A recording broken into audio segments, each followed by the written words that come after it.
কোরবানির পশুর চামড়ার ন্যায্য দাম না পেয়ে চট্টগ্রামের ফটিকছড়ির তেলপাড়ি খালে হাজার হাজার চামড়া ফেলে দিয়ে গেছে ব্যবসায়ীরা। স্থানীয়দের মাধ্যমে খবর পেয়ে সকাল থেকে চামড়া অপসারণ প্রক্রিয়া শুরু করেছে উপজেলা প্রশাসন। তবে চামড়া পচা দুর্গন্ধ ছড়িয়ে পড়েছে পুরো এলাকায়, এতে দুর্ভোগে পড়েছেন মানুষ। এ বিষয়ে পরিবেশ আইনে মামলা দায়ের হয়েছে। সহকর্মী এস এম মোর্শেদ মুন্নার তথ্য ছবিতে প্রতিবেদন।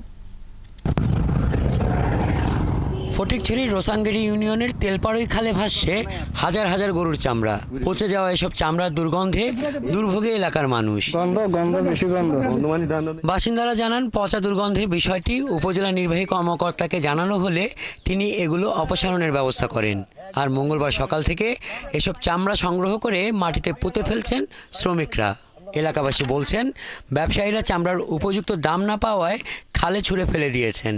এই নদীতে কে বা কারা কোরবানির পরবর্তী বর্জ্য সাথে প্রায় ১,৫-২,০০০ চামড়া এখানে ফেলে। এমন একটা দুর্গন্ধ ছড়াইছে যেগুলা লোকের খুব অসুবিধা হচ্ছে। এ বিষয়ে উপজেলা নির্বাহী কর্মকর্তা জানান, খালটি এশিয়ার একমাত্র প্রাকৃতিক মৎস্য প্রজনন কেন্দ্র হালদা নদীর শাখা খাল। এই ঘটনায় হালদা নদীও হুমকির মুখে পড়েছে।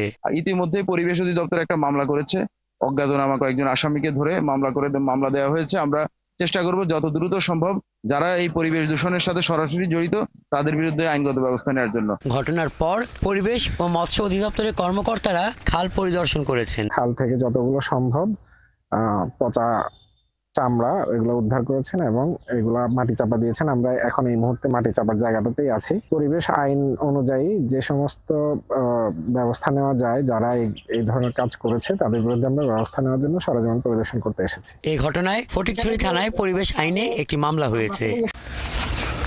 হাসান আহমেদ, ৭১।